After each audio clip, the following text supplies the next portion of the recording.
Ça veut dire quoi le tourisme positif ?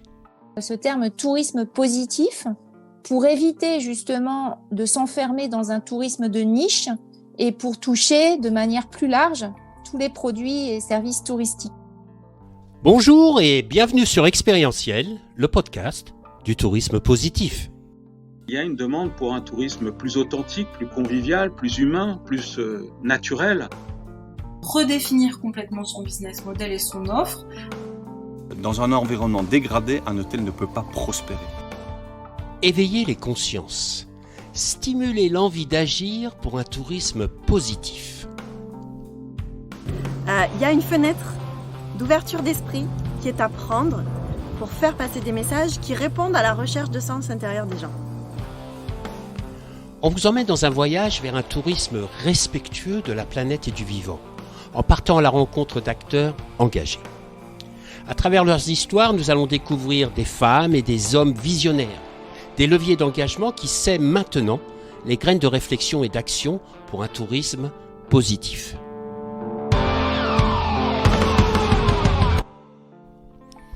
Je suis François Huette, ambassadeur du tourisme positif avec une expérience internationale. Je suis animé par le développement d'un tourisme de sens, proposant des expériences vertueuses en lien avec son territoire. Aujourd'hui, j'accompagne les acteurs du tourisme, mais pas seulement, dans l'évolution de leur activité vers un tourisme positif.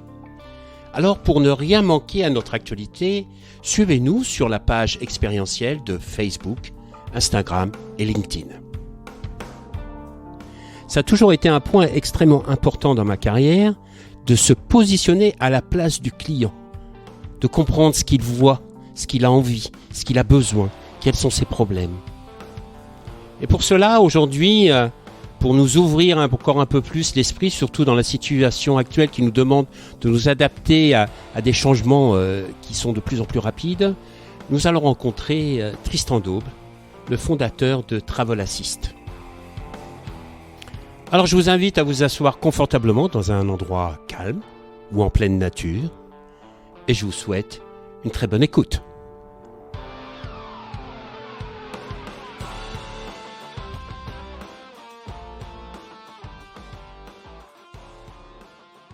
Bonjour Tristan, merci de m'accueillir dans tes bureaux. Comment vas-tu ?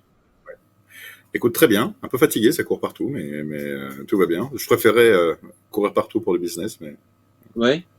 Bah, dis-nous, qui tu es toi ? Et qu'est-ce que tu fais, mon ami ?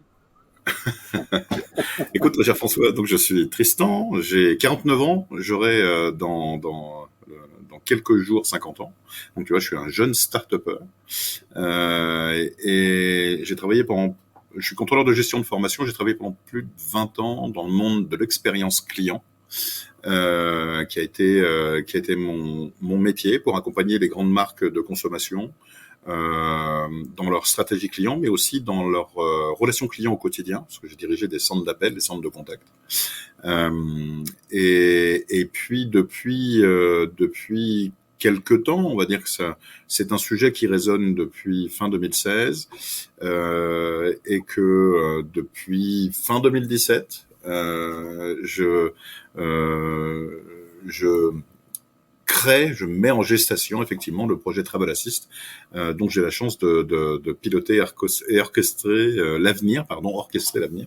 Voilà. Bon, on s'est lancé commercialement le 20 février 2020.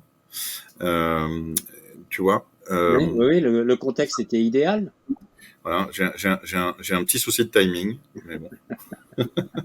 Et pourquoi l'expérience client ? Qu'est-ce qui t'attire dans l'expérience client ?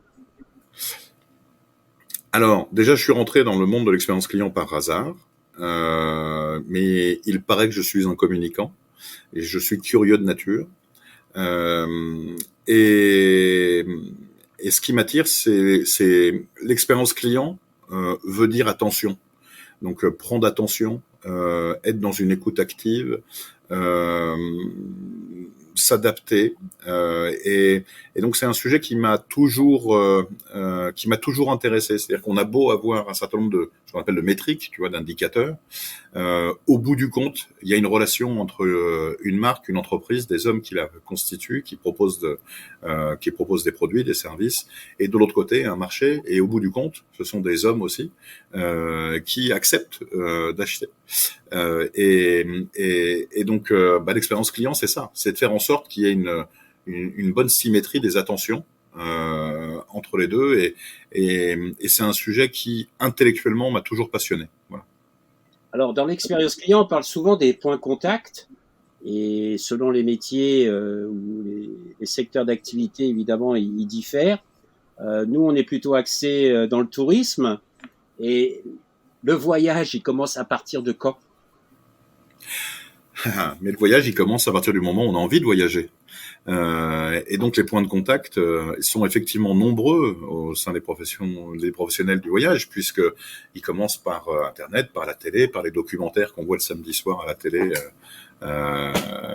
sur une chaîne de grande écoute, comme ils sont aussi dans différentes situations, des documentaires, des magazines, des livres aussi, et donc toutes ces opportunités de points de contact permettent soit de véhiculer une image d'une destination, et puis après par tout un tas de biais, puisque les points de contact sont aussi d'autres voyageurs qui vont dire alors t'as été où, t'es passé par qui, tu as fait quoi, et donc tous ces sujets-là, effectivement, dans tous les secteurs d'activité, sont des sujets sur lesquels les marques habituellement prennent attention. Et je dirais un deuxième point important et intéressant, il me semble, François, c'est que je pense pendant très longtemps les voyagistes, comme tu le dis, pensent que le moment clé est le moment de l'achat du voyage. Or, le moment clé n'est pas le moment de l'achat du voyage. Le moment clé est au moment de la réalisation du service qu'on a acheté. C'est là le moment clé. Le moment clé, c'est pendant le voyage.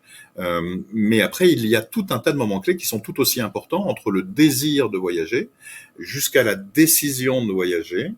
Alors quand on est dans un environnement où c'est compliqué, mais quand on acte cette décision, on achète un voyage avec toutes ses constituants, et il y a pendant le voyage et il y a l'après-voyage où on se remémore, on partage, on réfléchit déjà au voyage suivant qu'on pourrait faire, et donc tout ça conforte effectivement des moments clés, comme tu le sais.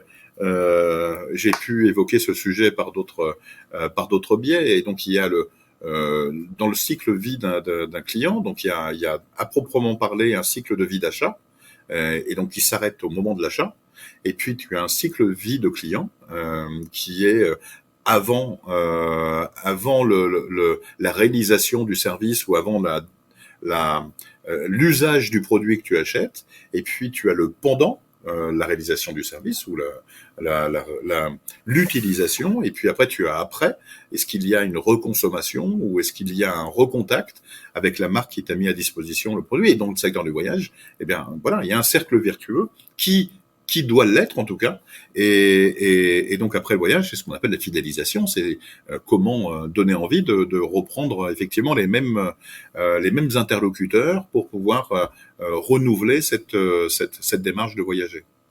Alors, cette expérience client dans la démarche du voyage et du tourisme, est-ce qu'elle n'est pas plus complexe parce qu'il y a différentes parties prenantes, justement, et comment garder ces parties prenantes alignées sur un même objectif, entre guillemets?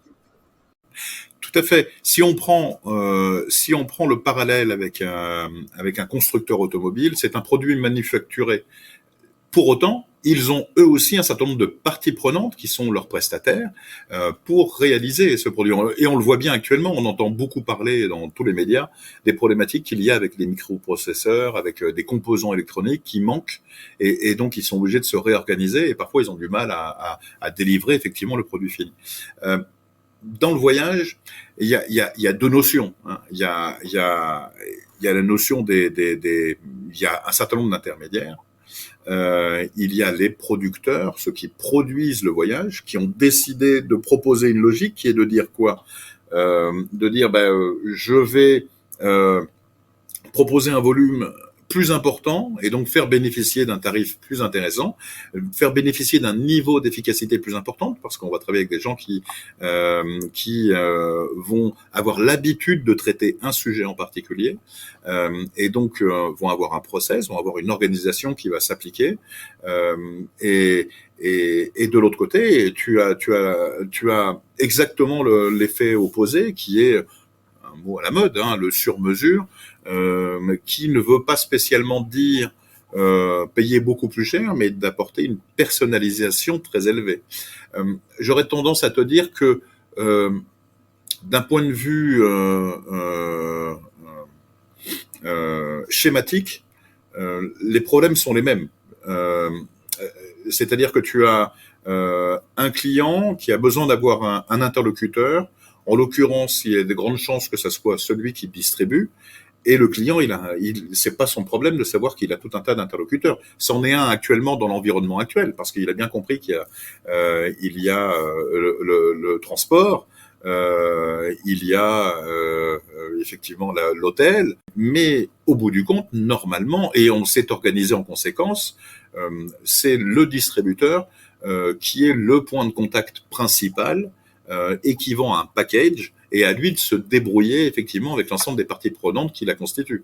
Ou alors on prend le problème à l'inverse, et c'est ce qu'on appelle le self-care dans beaucoup d'autres secteurs d'activité, c'est que on est entièrement autonome et on va acheter soi-même son vol, on va acheter soi-même son hôtel, et puis on va aller dans différents sites ou des interlocuteurs par des sites qui te mettent en intermédiaire avec des réceptifs, et tu vas construire effectivement ton voyage.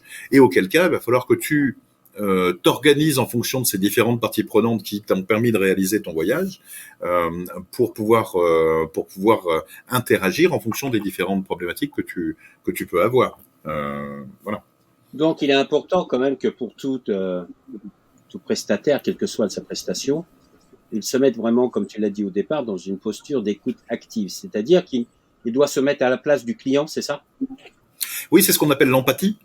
Se mettre à la place du client et ne pas confondre sa propre expertise et, je dirais, son habitude d'entendre et de voir vivre sa clientèle dans son périmètre, et ne plus savoir écouter. On remet jamais en cause l'expertise et le professionnalisme des interlocuteurs, et dans beaucoup de secteurs d'activité.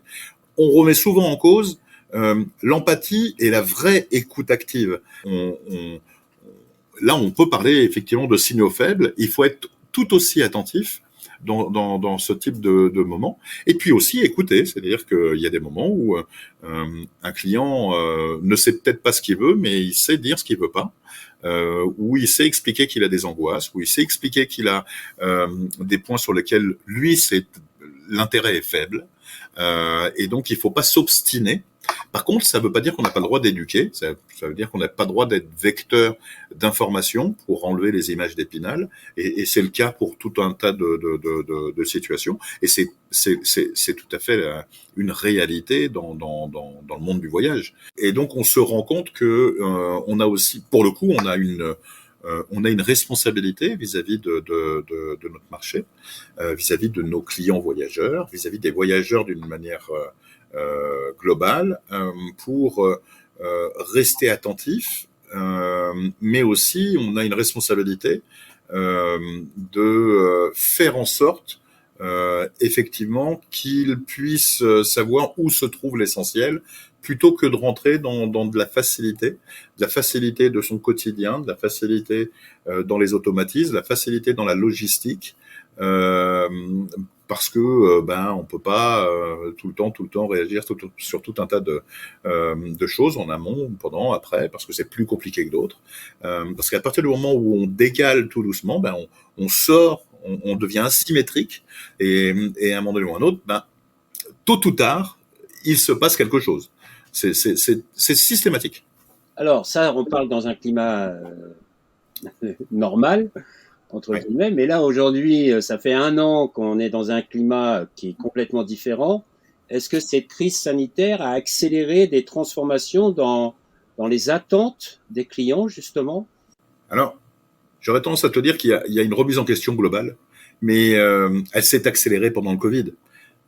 C'est pas le Covid qui a mis en porte-à-faux Thomas Cook. C'est pas le Covid qui a mis en porte-à-faux le modèle économique des charters et des grands resorts de 1500 chambres. Voilà, c'est un problématique plus profonde qui existe, c'est que effectivement les Français sautent d'une étape dans la pyramide de Maslow, les Occidentaux, et tu as des nouveaux marchés qui vont eux être beaucoup plus attirés. Comme nous, dans les années 60, 70, 80, nos parents étaient plus attirés effectivement par cette opportunité d'aller voyager, alors qu'ils pensaient ne pas en avoir la possibilité. Et donc, on est en train de changer d'air, mais ça ne changera pas le modèle économique de base pour ceux qui utilisent ce type de produits ou de services. En revanche, effectivement, on voit bien qu'il y a une prise de conscience des êtres humains, des voyageurs, sociale, responsable, écologique, et donc on se doit d'accélérer effectivement et de répondre présent en étant volontaire avec nos parties prenantes, et on le sent par le biais de Respire, mais par plein d'autres, bien évidemment, signaux qui ne sont pas que faits pour le coup. Après, il y a un autre sujet. Le sujet, il est dans l'équilibre entre les producteurs, les distributeurs, les petits et l'hégémonie des grandes structures qui avaient tendance à se concentrer pour avoir une amplitude plus importante, mais qui apportent automatiquement une standardisation. Eh bien voilà, on voit, mais ça arrive souvent quand un marché arrive à maturité, on voit qu'il y a aujourd'hui dans la conjoncture du Covid, on voit qu'il y a les plaques tectoniques sont en train de bouger, mais on ne sait pas dans quel sens elles vont aller. Après, du côté de voyageurs, il y a une réalité qui est absolue, c'est que demain, quand on va pouvoir voyager, on a une inquiétude de risquer quelque chose, on a une inquiétude d'ordre juridique aussi, on a une inquiétude de mettre en porte-à-faux ceux qu'on va croiser aussi, de mettre en risque ceux qu'on risque de croiser. Pour en revenir sur la logique de relation client, je pense qu'il y a maintenant une vraie crise de conscience. Tu sais, c'est au moment où tu as du mal à générer du business que tu penses à ta propre clientèle. Et donc, j'ose imaginer, et d'après ce qu'on voit, toutes les agences communiquent auprès de leurs clients, beaucoup plus qu'elles ne l'ont fait auparavant.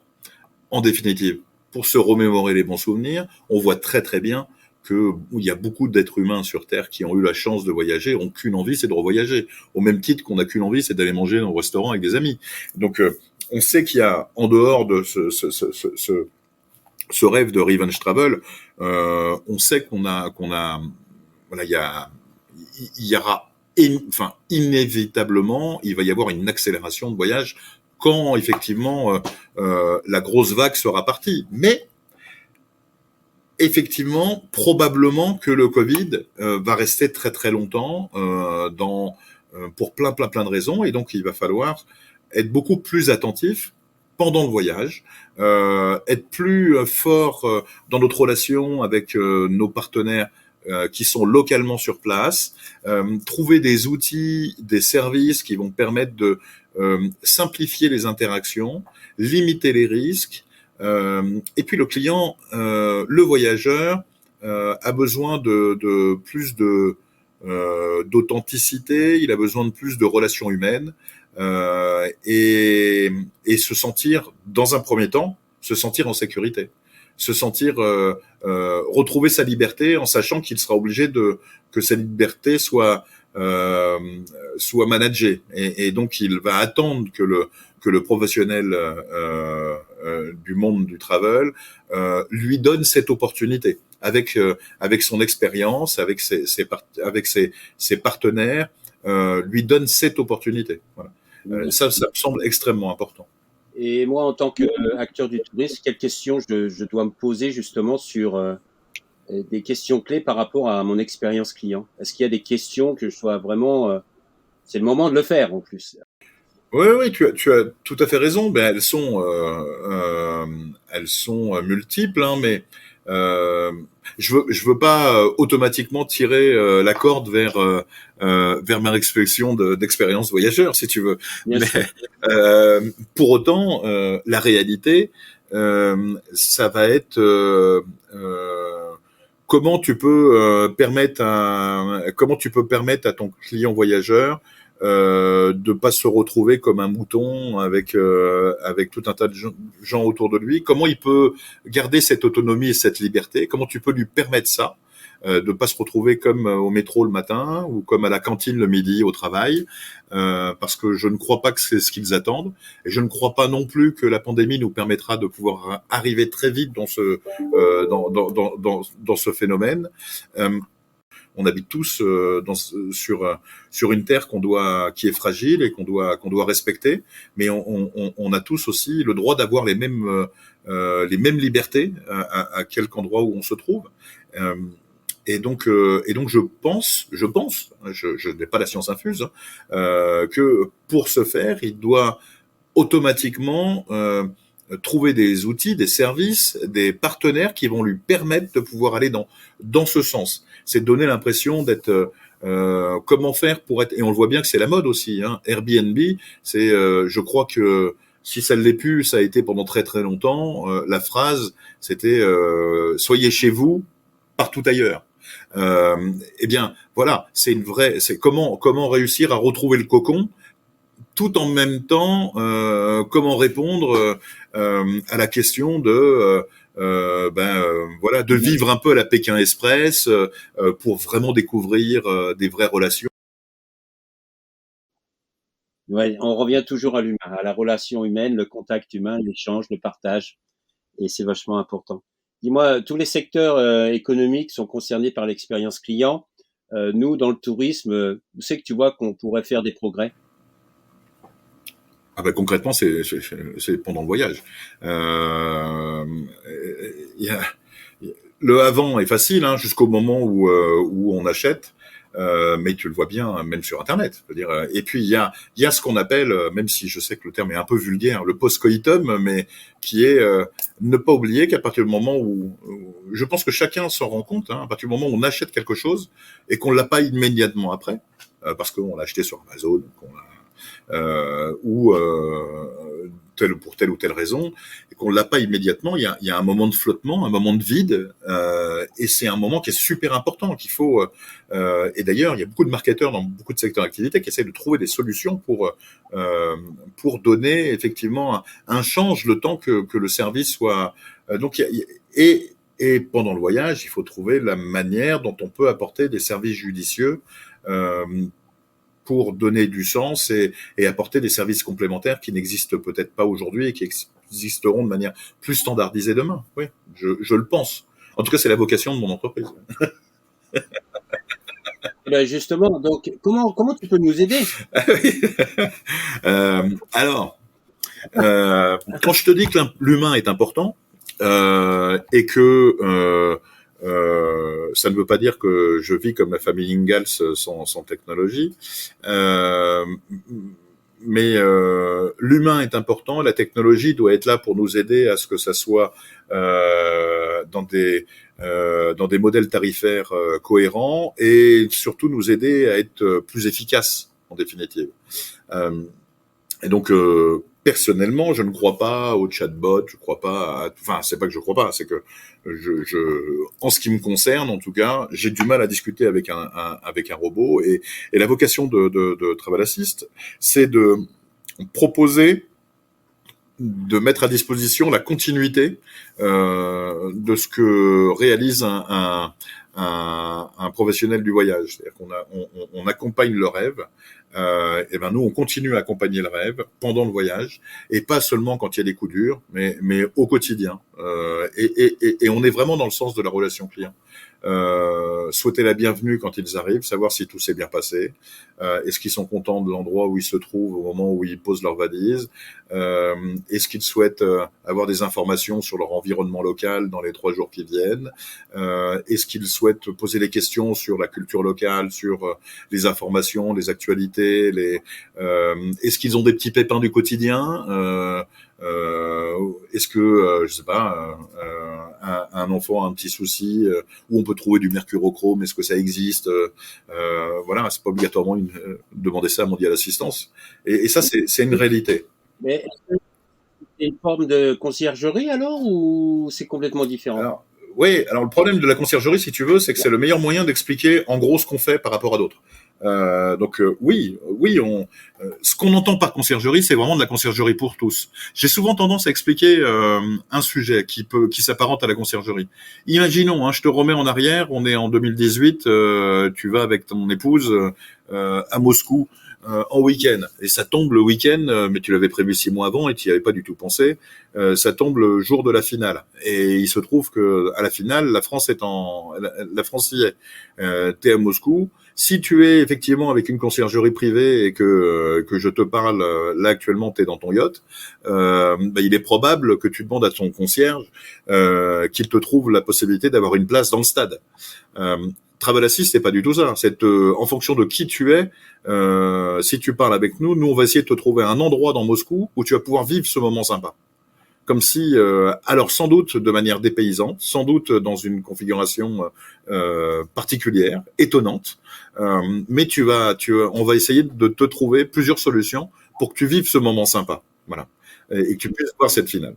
C'est magique, voilà, c'est ça en fin de compte la conciergerie pour tous. C'est pas obligatoirement de faire venir un hélicoptère au fond de ton jardin, et encore heureux, mais c'est de réussir à trouver des moments de vie. Et puis après c'est des moments qui sont un peu différent du style, et c'est le dernier que je donnerai, un professionnel qui est à 80 km de San Francisco, qui sort en courant de la voiture, et qui oublie, parce qu'il a fouillé dans son sac, qui oublie son chargeur de laptop.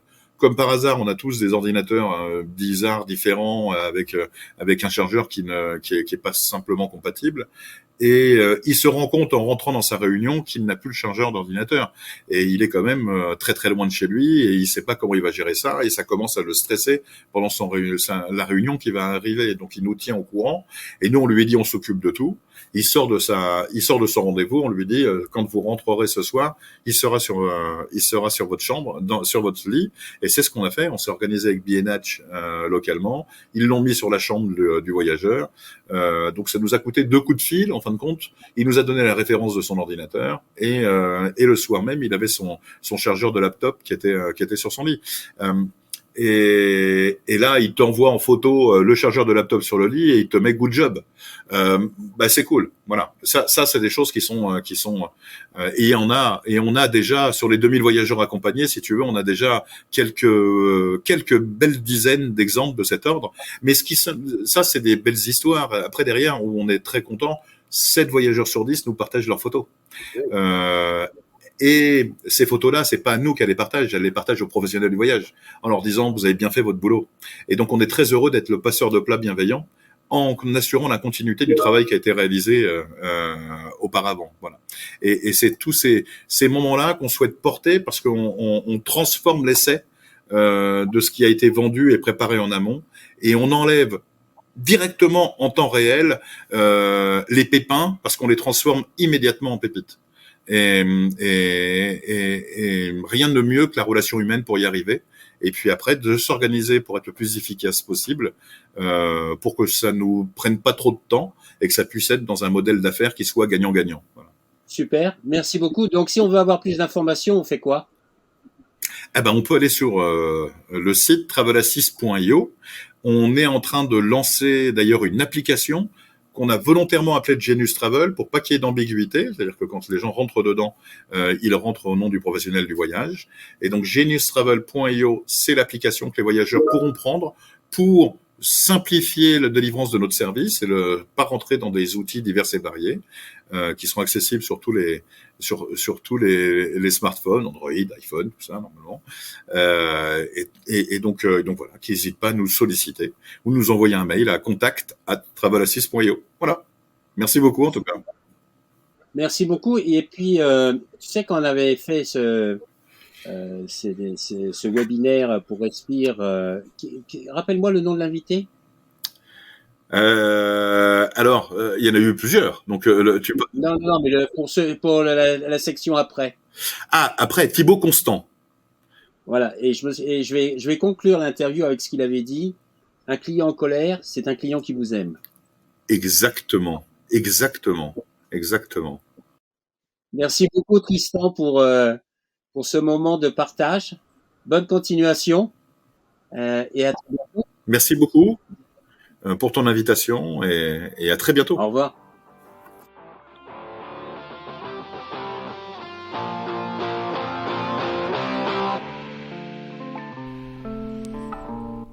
Voilà, c'est la fin de notre voyage du jour. J'espère que vous avez vraiment passé un agréable moment en notre compagnie et que nous avons pu semer des graines d'inspiration et d'action.